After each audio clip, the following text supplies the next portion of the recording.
Bienvenue sur Glow Your Life, le podcast inspirant pour oser vivre ses rêves. Nous parlerons ici de yoga, de mindset, de la vie en général. Si vous souhaitez en savoir plus sur mes formations de yoga, mes coachings, je vous invite à me retrouver soit sur mes réseaux sociaux Coraline Glow ou bien sur mon site internet coralineglow.com.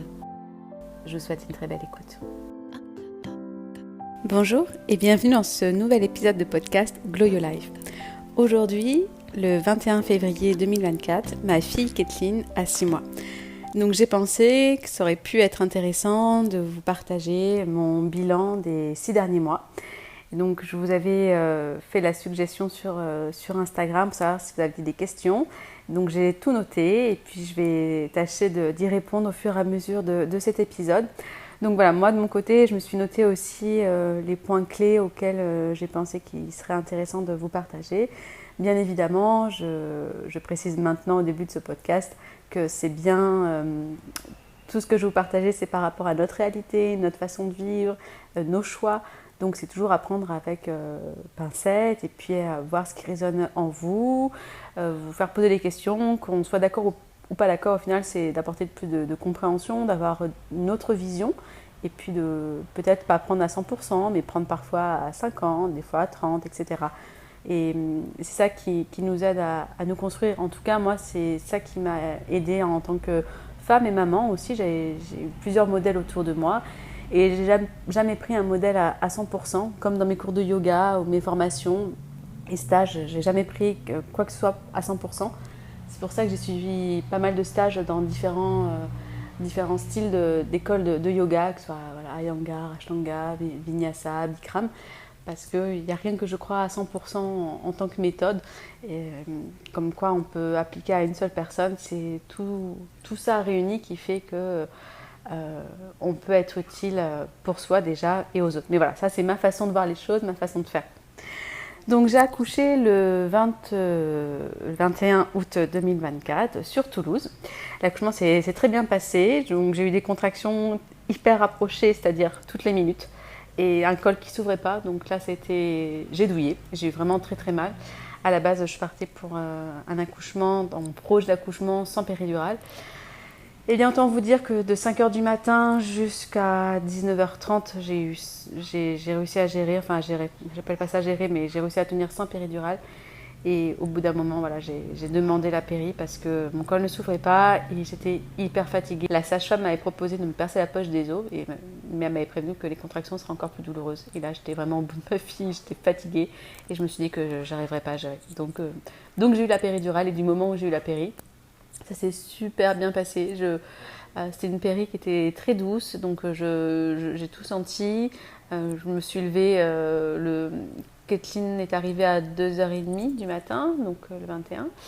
Et 2h après, 2h30 après, quand on nous a amenés dans notre chambre, je me suis levée, j'ai été aux toilettes, je me suis douchée. Enfin voilà, c'était vraiment super soft pendant la péridurale jusqu'à temps qu'elle arrive. On s'est regardé Netflix avec Wang, je me suis reposée, on a pas mal discuté avec la sage-femme, on a rigolé et j'ai accouché en rigolant parce que Wang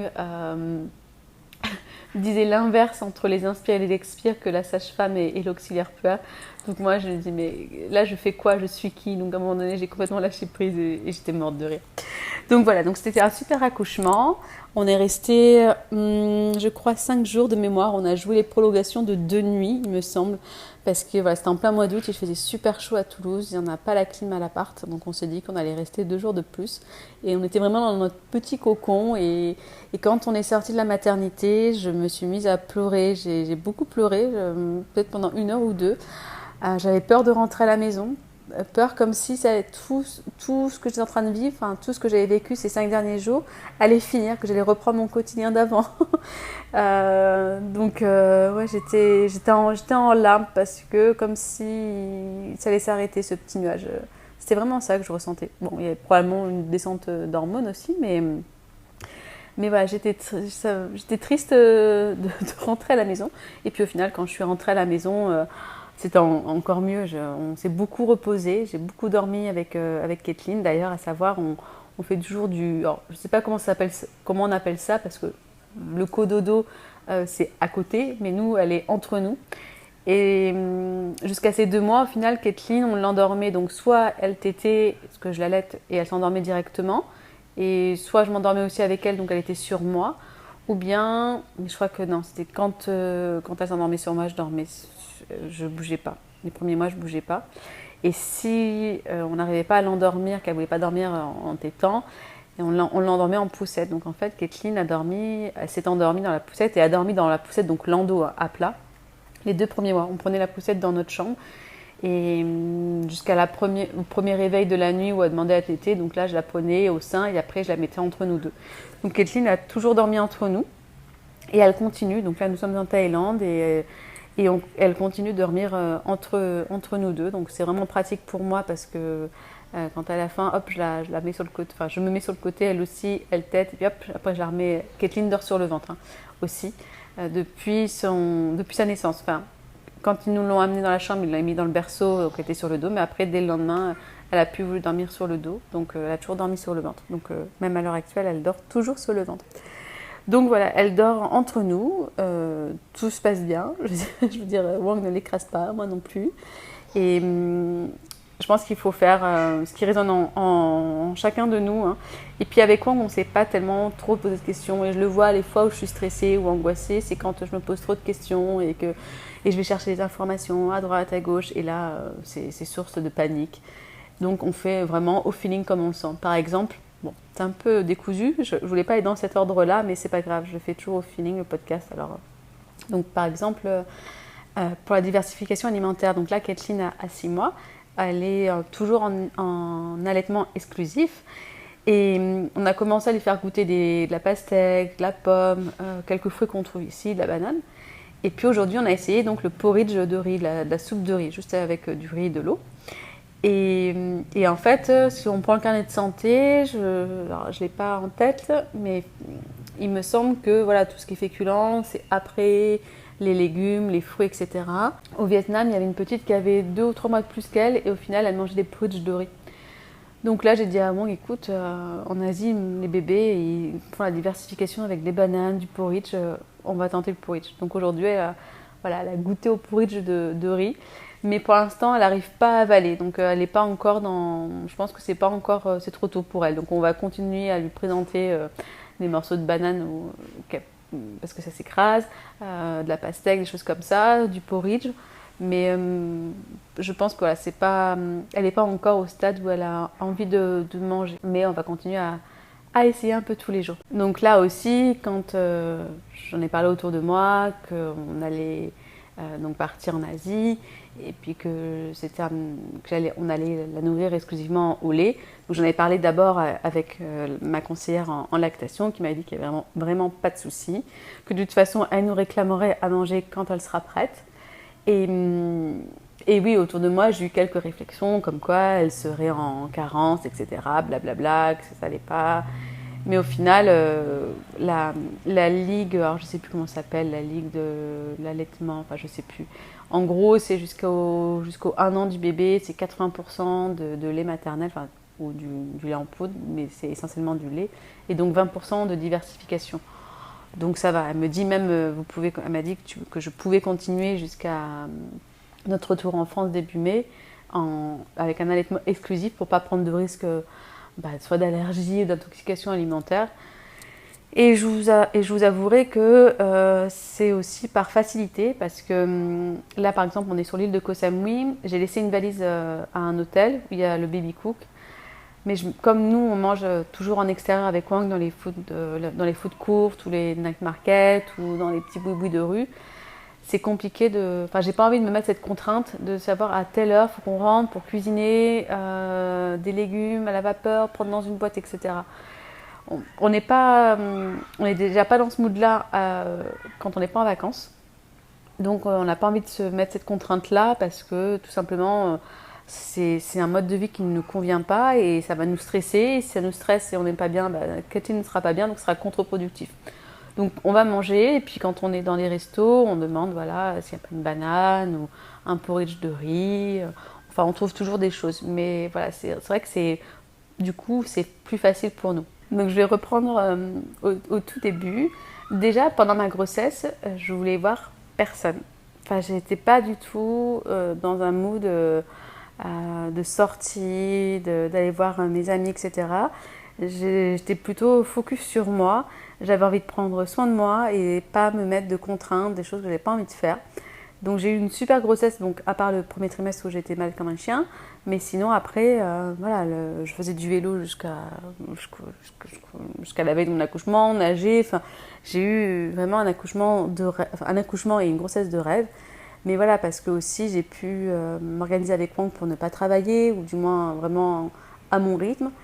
Voilà, je ne dis pas que la deuxième grossesse sera comme ça, parce qu'on ne sait jamais comment ça se passe. Peut-être que, et sûrement que le yoga y a contribué, le fait que j'ai pris soin de moi.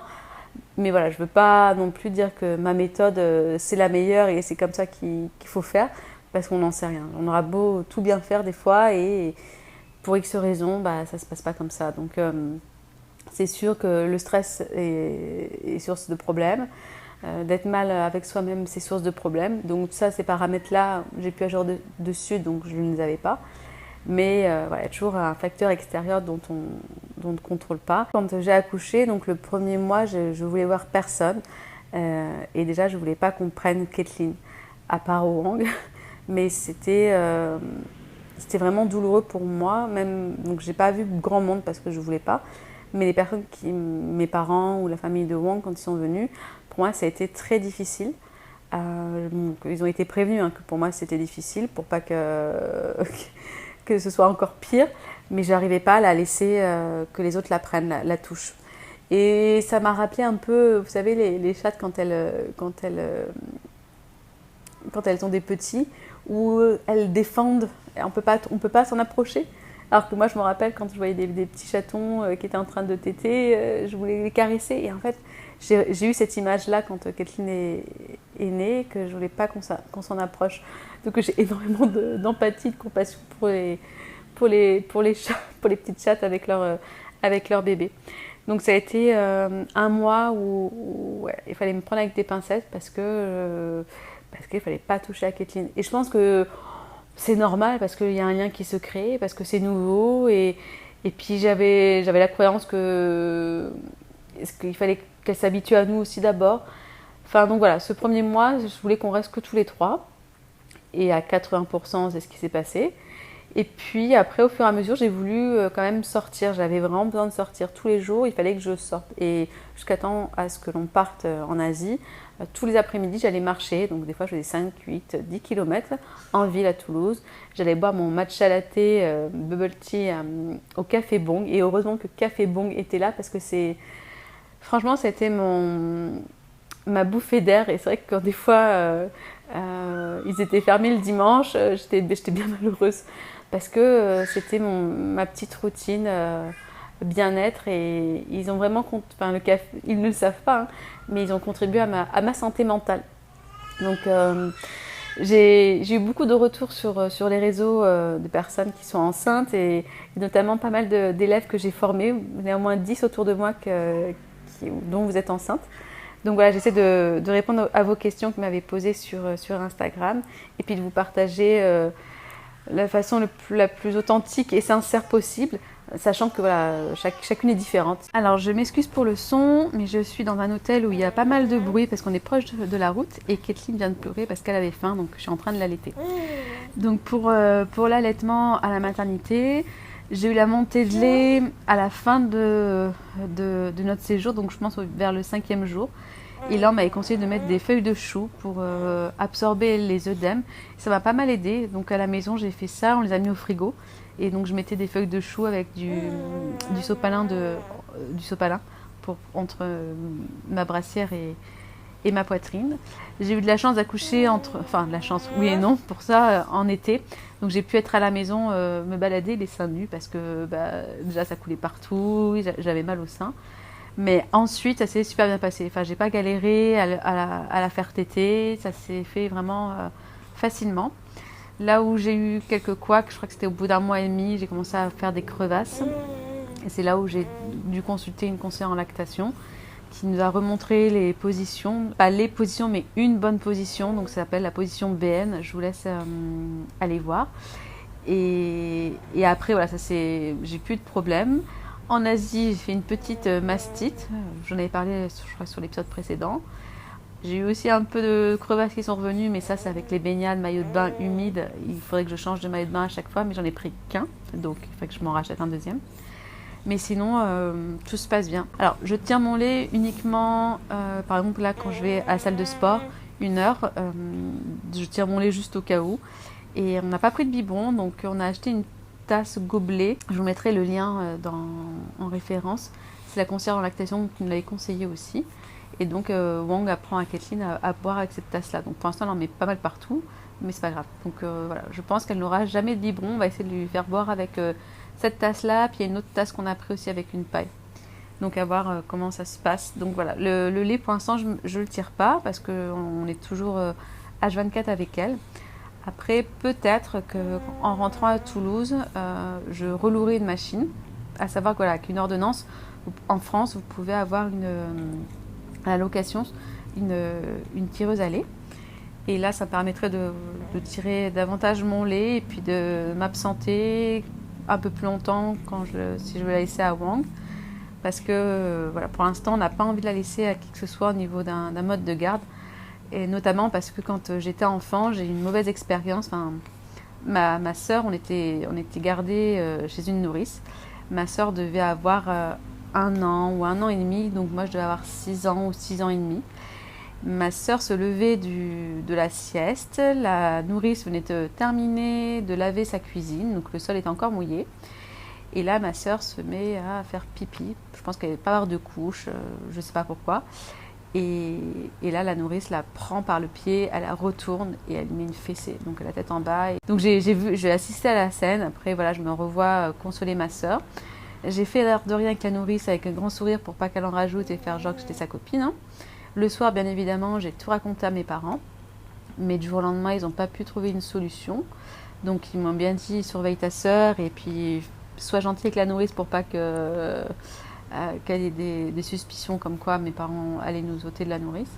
Et je ne sais pas combien de temps après, on a pu changer de nourrice. Mais voilà, de mon expérience, il s'est passé ça. Je dis pas que toutes les nourrices sont comme ça parce qu'après je me rappelle d'une autre quand on était en primaire, elle était vraiment adorable, c'était comme une grand-mère. Mais par cette mauvaise expérience-là, pour l'instant, je ne suis pas prête à laisser Kathleen sans notre surveillance.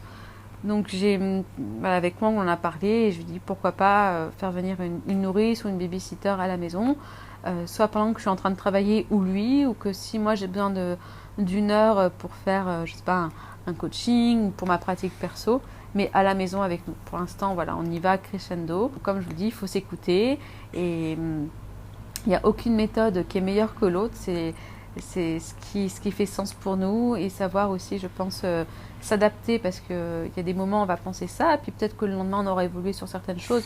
Donc ne pas hésiter à changer d'avis. Donc avant qu'on parte en Asie, sincèrement, j'avais pas de temps pour moi.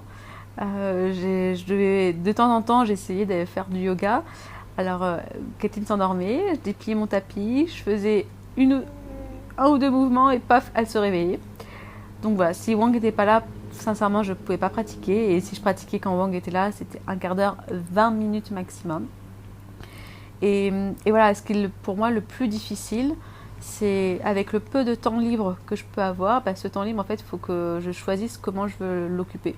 C'est-à-dire, soit je choisis de manger, soit d'aller faire les cours, soit d'aller me laver, soit d'aller aux toilettes, soit de travailler, ou soit prendre du temps pour moi, donc moi, entre guillemets, parce que le yoga c'est aussi mon travail, donc pour pratiquer, ou pour moi juste bouquiner, chose que je n'ai pas fait depuis. Alors j'ai bouquiné à Full Walk, mais sinon c'était depuis 6 mois j'avais pas ouvert un bouquin. Et donc oui, c'est ça qui est le plus difficile parce que le peu de temps il doit toujours être choisi. Donc qu'est-ce que je fais? On peut pas tout faire en une seule journée et même des fois en 2 jours c'est pas possible. Donc il faut plusieurs journées pour arriver à tout ça. Après, je pense que Kathleen, voilà, on était en parcours PMA, elle est venue, voilà, c'était une insémination artificielle. Donc on a eu plus de 6 ans pour s'y préparer à sa venue, comment on voyait la parentalité, etc. Et je me dis heureusement parce que ça m'a permis aussi de me préparer à ce changement de vie. Parce que si, je sais pas, mais si admettons, avec moi on avait ce projet d'enfant et qu'elle était venue peut-être 2-3 mois après ou 6 mois, je suis pas sûre que j'aurais aussi bien géré ce changement, ce bouleversement de vie comme je le gère maintenant. Parce que voilà, grâce au yoga aussi, la méditation, la respiration, la visualisation, de me reconcentrer sur mon corps, de pouvoir bouger dans mon corps, les outils de coaching mindset aussi, grâce à la formation que j'ai suivie. Enfin, tout ça me permet aussi de ne pas perdre pied, parce que sincèrement, si j'avais pas tout ça, je pense que, alors j'en sais rien, mais je pense que j'irais pas spécialement bien, bah, ou, ou du moins je ne pourrais pas faire ces choix d'éducation qu'on a choisi avec Wang, c'est de s'occuper de Kathleen 24 heures sur 24, de ne pas avoir d'aide en mode de garde, etc. Donc voilà, je pense que mon parcours s'est fait, n'est pas là pour rien, c'est-à-dire que pour moi tout est écrit, sachant que bien sûr on a notre libre arbitre, mais grâce à tout ça, ça me permet d'être plus posée, de ne pas m'énerver, d'être plus patiente et de savoir dire aussi stop, là je peux plus, Wang prend le relais parce que je sens que j'ai atteint ma limite. Parce que c'est pas parce qu'on fait du yoga, qu'on a des outils de coaching mindset que tout va bien. Mais c'est être conscient en fait de ce qui va pas, d'être conscient de ce qui va, mais par contre porter son attention sur ce qui va bien.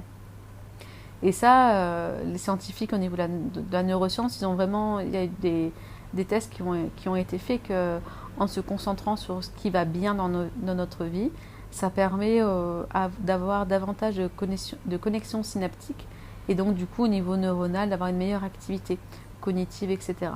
Donc c'est pas de se dire que tout est rose, tout va bien, c'est d'être conscient de ce qui va pas pour est-ce que je peux agir dessus pour le changer ou bien non. Donc si c'est non, je lâche prise et dans tous les cas on se concentre sur ce qui va bien. Les jours où je rencontre des difficultés sont les jours où j'ai une to-do list à rallonge. Alors à rallonge, c'est vraiment... J'ai dû revoir le terme à rallonge parce que ça n'a rien à voir avec avant Kathleen, mais ça veut dire que j'ai peut-être 3 choses à faire, 3 tâches à faire. Par exemple, aujourd'hui, c'était une journée, une to-do list à rallonge.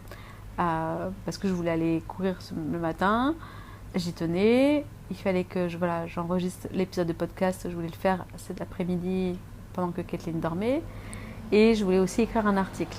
Seulement, ça fait 2 nuits que je n'arrive pas à me rendormir après la tétée de 2h30, 3h. Donc le matin, je suis fatiguée. Et quand Kathleen s'est endormie à 14h, j'ai dormi avec elle 1 heure. Et après, elle s'est réveillée. Donc j'ai pas pu enregistrer l'épisode. Et là, je l'enregistre. Il est tard, il est 21h, 21h30. Et j'ai toujours pas écrit l'article. Donc voilà, c'est quand je me mets beaucoup de choses à faire. Vous voyez, c'est 3 choses à faire. Forcément ça me met en difficulté parce que ça me met face à une situation où tout dépend pas que de moi, ça dépend en fait de Kathleen. Et comme tout dépend pas que de moi, je me dis moi je pourrais en fait je peux le faire. Et c'est là où parfois c'est très ambivalent. On a envie j'ai envie de passer tout mon temps avec elle, mais en même temps aussi il faut que je travaille un peu à côté. Et c'est les deux en même temps, c'est pas l'un soit l'autre. Donc je suis vraiment reconnaissante qu'on puisse faire ce voyage tous les 3 parce que au début de la vie de Kathleen, d'avoir l'opportunité de voyager tous les 3, ça nous permet vraiment de construire, je trouve, une belle relation à 3 avec de belles bases. Parce que comme je vous disais dans l'épisode de la semaine dernière, si on n'était pas parti, Wang n'aurait pas été aussi présent pour elle parce que il y a toujours des choses à faire sur la péniche et puis aussi on a une vie sociale sur Toulouse que là on n'a pas et donc ça manque, ça manque quand on est en voyage, la vie sociale. Mais pour Kathleen, là, le fait d'être tous les 3 et d'apprendre à se connaître, et d'être tous les 3 et de passer du temps tous les 3, je trouve que c'est vraiment une chance. Donc une chance pour notre relation à 3 et puis aussi ça nous permet en fait la vie, c'est la même qu'à la maison. On s'occupe de Kathleen, qu'on soit ici ou à Toulouse. Mais la vie est beaucoup plus douce, notamment que, regardez, j'ai pas à m'occuper du linge, j'ai pas à faire les courses, j'ai pas à préparer à manger, j'ai pas à faire le ménage. Donc ce temps-là, normalement, c'est soit on en profite pour se reposer plus, pour être plus ensemble, pour travailler un peu plus, où pour chacun puisse avoir un temps pour lui. Parce qu'on essaie avec Wang de chacun dans la journée avoir au moins 1 heure pour soi. Pour soi, ça veut dire c'est soit tu choisis en fait, tu choisis soit comment tu utilises cette heure-là. Est-ce que tu vas aller bosser, enfin est-ce que tu veux bosser pour cette heure-là ou prendre soin de toi, aller te faire 1 heure de massage ou aller, je sais pas, aller lire un bouquin, tu vas aller à la piscine ou... Donc c'est ça je trouve qui est compliqué, c'est de choisir. Mais je sais qu'aussi cette phase-là ne durera pas et qu'elle va être beaucoup plus courte quand on regardera sur l'échelle d'une vie. Donc là, je vois que Kathleen a déjà 6 mois, que c'est passé super vite. Donc voilà, je me dis que c'est pas toute une vie comme ça et que plus tard, peut-être que je m'en mordrai les doigts. Je me dirais, en fait, j'aurais préféré que cette période-là dure plus longtemps. Donc voilà, quand c'est difficile, j'essaie d'avoir une vue d'ensemble beaucoup plus large et de voir qu'en fait, cette période de vie qu'on est en train de vivre, elle est aussi petite qu'un grain de sable.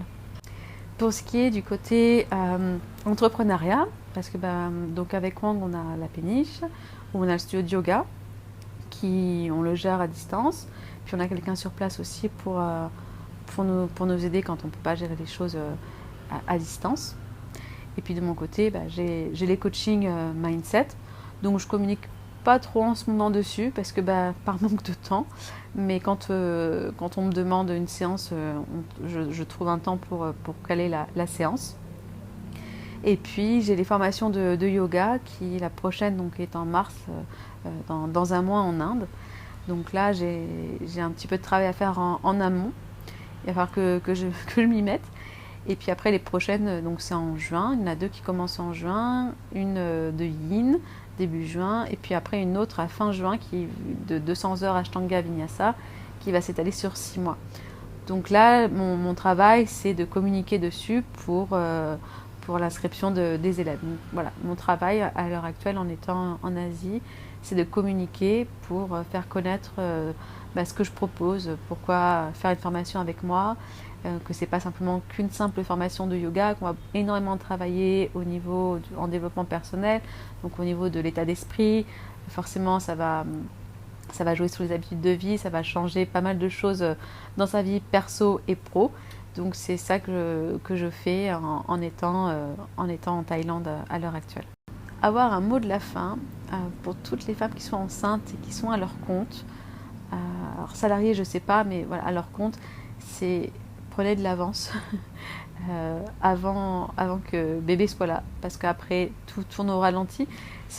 Au ralenti, et même j'ai envie de dire, c'est pas à 0 ou moins, c'est moins.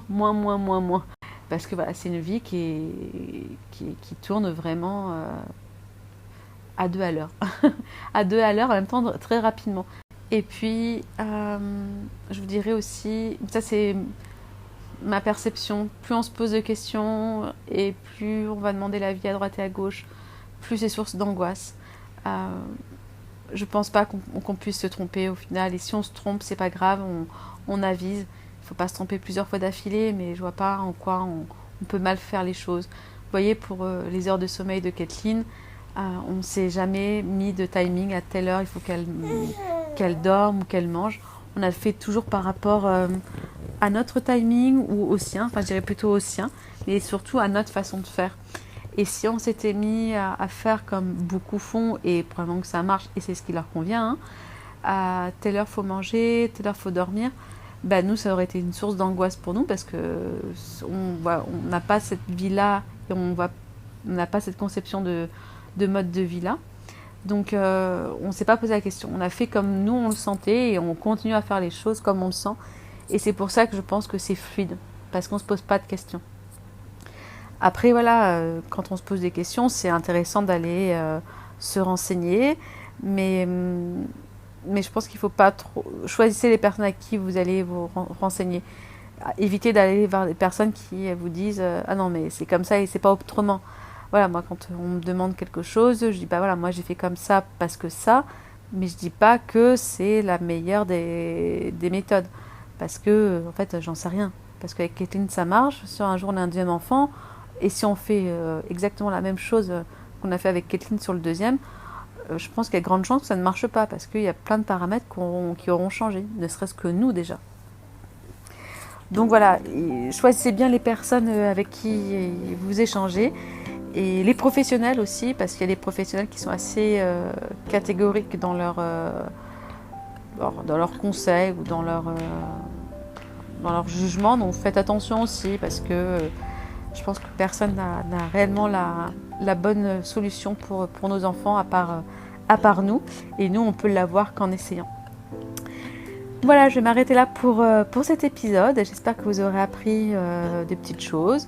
Et puis, voilà, s'il y a bien quelque chose que je souhaite montrer et partager, c'est que tout est possible et reste possible avec un enfant. La preuve, nous sommes partis pour 4 mois. On a déjà fait 2 pays. On en fait un 3e le mois prochain. Et Kathleen va très bien, elle mange très bien, elle se développe très bien. Nous, ça va très bien aussi. Donc voilà, c'est surtout en fait comment nous, parents, nous voyons les choses. Tout part de nous. Comment nous sommes avec nous-mêmes, comment nous arrivons à gérer nos émotions, comment on se sent à l'intérieur, qui va aussi et qui influence l'état de notre enfant. Je vous souhaite une très belle journée et je vous dis à la semaine prochaine pour le prochain épisode de Glow Your Life.